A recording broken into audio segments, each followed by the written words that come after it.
ಉತ್ತರ ಪ್ರದೇಶದ CM ಯೋಗಿ ಆದಿತ್ಯನಾಥ್ ರವರ ಹೇಳಿಕೆ ಒಂದು ಮಹತ್ವವನ್ನು ಪಡ್ಕೊಂಡಿದೆ. ಈಗ ಉತ್ತರ ಪ್ರದೇಶದಲ್ಲಿ ಪ್ರಯಾಗ್ರಾಜ್ ಪ್ರದೇಶದಲ್ಲಿ ಮಹಾಕುಂಭಮೇಳ ನಡೀತಾ ಇದೆ. ಈ ಒಂದು ಕುಂಭಮೇಳಕ್ಕೆ ಸಂಬಂಧಪಟ್ಟಂತೆ ಸುಮಾರು 6,000 ಪೊಲೀಸರನ್ನು ನಿಯೋಜನೆಯನ್ನು ಮಾಡಲಾಗಿದೆ. ಈ ಒಂದು ಕುಂಭಮೇಳಕ್ಕೆ ಸಂಬಂಧಪಟ್ಟಂತೆ ಅಕಿರಾ ಪರಿಷತ್ ಏನಿದೆ, ಅಂದರೆ ಅಖಿಲ ಭಾರತ ಅಕಿರಾ ಪರಿಷತ್ ಏನಿದೆ, ಈ ಒಂದು ಅಕಿರಾ ಪರಿಷತ್ ಇಲ್ಲಿಗೆ ಬರುವಂಥ ನಾನ್ ಸನಾತನಿಸ್ ಮುಸ್ಲಿಮ್ಸ್ ಮತ್ತು ಅಂಥವರನ್ನು ಫುಡ್ ಸ್ಟಾಲ್ ಮತ್ತು ಆಫೀಸರ್ಗಳನ್ನು ಹಾಕೋದನ್ನು ನಿಷೇಧಿಸಬೇಕು ಅಂತೇಳಿ ಇತ್ತೀಚೆಗೆ ಒಂದು ಹೇಳಿಕೆಯನ್ನು ನೀಡಿದರು.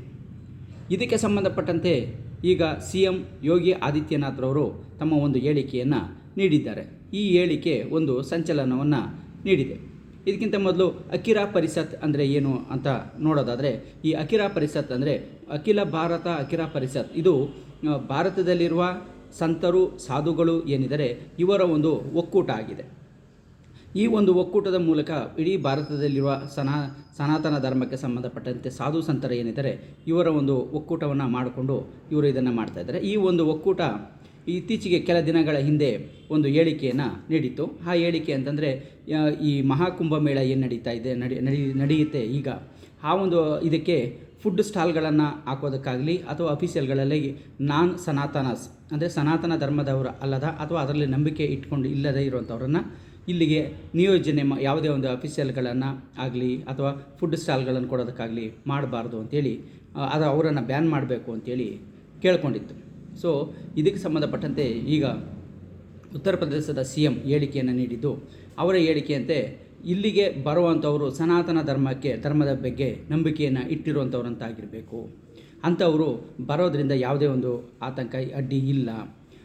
ಮತ್ತು ಇಲ್ಲಿ ಬರುವಂಥ ಅವರು ಸನಾತನ ಧರ್ಮದ ಮೇಲೆ ನಂಬಿಕೆಯನ್ನು ಇರಬೇಕು. ಮುಸ್ಲಿಮ್ಸ್ನವರು ಆದ್ರೂ ಕೂಡ ಬರ್ಬೋದು, ಆದರೆ ಸನಾತನ ಧರ್ಮದ ಮೇಲೆ ನಂಬಿಕೆಯನ್ನು ಇಟ್ಟಿರಬೇಕು. ಅವರ ಪೂರ್ವಜರು ಕೂಡ ಸನಾತನ ಧರ್ಮದಲ್ಲಿ ನಂಬಿಕೆಯನ್ನು ಇಟ್ಟಂಥವರು.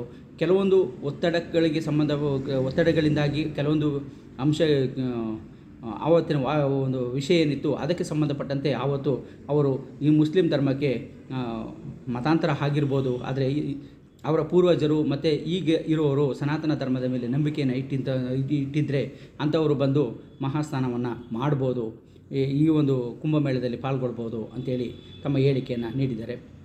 ಆದರೆ ಇಲ್ಲಿ ಒಂದು ಎಚ್ಚರಿಕೆಯ ಒಂದು ಅಂಶ ಏನು ಅಂತಂದರೆ, ಸನಾತನ ಧರ್ಮಕ್ಕೆ ಸಂಬಂಧಪಟ್ಟಂತೆ ನಂಬಿಕೆ ಇಲ್ಲದಿರೋರು, ಅಪನಂಬಿಕೆಯನ್ನು ಹೊಂದಿರೋರು ಬರೋದು ಬೇಡ ಅನ್ನೋದು ಈ ಒಂದು ಹೇಳಿಕೆಯ ಒಂದು ತಾತ್ಪರ್ಯ ಆಗಿದೆ ಅನ್ನೋದನ್ನು ನಾವಿಲ್ಲಿ ನೋಡ್ಬೋದಾಗಿದೆ. ಏನಕ್ಕೆ ಅಂದರೆ, ಇಲ್ಲಿ ಬರೋವಂಥವ್ರು ನಂಬಿಕೆಯನ್ನು ಇಟ್ಟಿರೋಂಥವ್ರು ಅಂತ ಹೇಳಿರೋದ್ರಿಂದ ಇಲ್ಲಿ ನಂಬಿಕೆ ಇಲ್ಲದೇ ಇರೋರಿಗೆ ಬರೋದು ಅಗತ್ಯ ಇಲ್ಲ ಅಂಥೇಳಿ ಖಡಕ್ಕಾಗಿ ಯೋಗಿ ಆದಿತ್ಯನಾಥ್ರವರು ಅವರ ಹೇಳಿಕೆಯ ಮೂಲಕ ಒಂದು ಹೇಳಿಕೆಯನ್ನು ನೀಡಿದ್ದಾರೆ. ಹಾಗೆಯೇ ಅಕಿರಾ ಪರಿಷತ್ ಅವರು ಬ್ಯಾನ್ ಮಾಡಬೇಕು ಅಂತ ಹೇಳಿರೋದ್ರಿಂದ ಇದಕ್ಕೆ ಸಂಬಂಧಪಟ್ಟಂಗೂ ಕೂಡ ಯಾರು ಇದಕ್ಕೆ ಸನಾತನ ಧರ್ಮದಲ್ಲಿ ನಂಬಿಕೆಯನ್ನು ಇಟ್ಟಿರ್ತಾರೆ, ಕುಂಭಮೇಳದಲ್ಲಿ ಅಲ್ಲಿನ ಒಂದು ಆಚಾರ ವಿಚಾರಗಳ ಸಂಬಂಧಪಟ್ಟಂತೆ ನಂಬಿಕೆಯನ್ನು ಇಟ್ಟಿರ್ತಾರೆ, ಅವರು ಬರಲಿ ಅನ್ನೋ ಒಂದು ಹೇಳಿಕೆಯನ್ನು ನೀಡಿರೋವಂಥದ್ದು ಇಲ್ಲಿ ಒಂದು ಮಹತ್ವವನ್ನು ಪಡ್ಕೊಂಡಿರೋವಂಥ ಅಂಶ ಆಗಿದೆ ಅನ್ನೋದನ್ನು ಇಲ್ಲಿ ನಾವು ನೋಡ್ಬೋದಾಗಿರುತ್ತೆ. ಸೊ ಹಾಗಾಗಿ ನೀವಿನ್ನೂ ನಮ್ಮ ಚಾನಲ್ಗೆ ಸಬ್ಸ್ಕ್ರೈಬ್ ಆಗಿಲ್ಲ ಅಂದರೆ ಸಬ್ಸ್ಕ್ರೈಬ್ ಆಗಿ, ಹಾಗೆ ಬೆಲ್ ಬಟನ್ ಪ್ರೆಸ್ ಮಾಡಿ.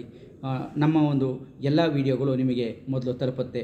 ಸೊ ಈ ಒಂದು ಯಾವುದೇ ಒಂದು ಸಮ್ಮೇಳನ ಆಗಲಿ, ಯಾವುದೇ ಒಂದು ಧರ್ಮದ ಒಂದು ಆಚರಣೆ ಆಗಲಿ, ಅಲ್ಲಿ ನಂಬಿಕೆಯನ್ನು ಹೊಂದಿರುವಂಥವ್ರು ಹೋಗಬೇಕಾಗತ್ತೆ. ಅಪನಂಬಿಕೆಯನ್ನು ಹೊಂದಿರುವಂಥವ್ರು ಹೋಗಿ ಅಲ್ಲಿ ಅಪವಿತ್ರವನ್ನು ಯಾವುದೇ ಒಂದು ಧರ್ಮದ ಕಾರ್ಯಕ್ರಮ ಆಗಲಿ, ಅದು ಹಿಂದೂ ಧರ್ಮದ ಕಾರ್ಯಕ್ರಮ ಆಗಿರಲಿ, ಮುಸ್ಲಿಂ ಧರ್ಮದ ಕಾರ್ಯಕ್ರಮ ಆಗಿರಲಿ, ಒಂದು ಕ್ರೈಸ್ತ ಧರ್ಮದ ಕಾರ್ಯಕ್ರಮ ಆಗಿರಲಿ, ಸೊ ಅಲ್ಲಿ ಹೋಗಿ ಅದನ್ನು ಅಪವಿತ್ರ ಮಾಡುವಂಥದ್ದು ಅಷ್ಟು ಸಮಂಜಸ ಅಲ್ಲ. ಸೊ ಹಾಗಾಗಿ ಇಲ್ಲಿ ಸನಾತನ ಧರ್ಮದ ಮೇಲೆ ನಂಬಿಕೆಯನ್ನು ಇಟ್ಟಿರುವಂಥವ್ರು ಹೋಗಿ ಅಲ್ಲಿ ಆಚರಣೆಯಲ್ಲಿ ಪಾಲ್ಗೊಳ್ಳೋದ್ರಿಂದ ಯಾವುದೇ ತೊಡಕು ಆಗೋದಿಲ್ಲ, ಅದಕ್ಕೆ ಭಿನ್ನವು ಕೂಡ ಆಗೋದಿಲ್ಲ ಅನ್ನೋದು ನಮ್ಮ ಒಂದು ಚಾನಲ್ನ ಒಂದು ಅಭಿಪ್ರಾಯ ಆಗಿದೆ.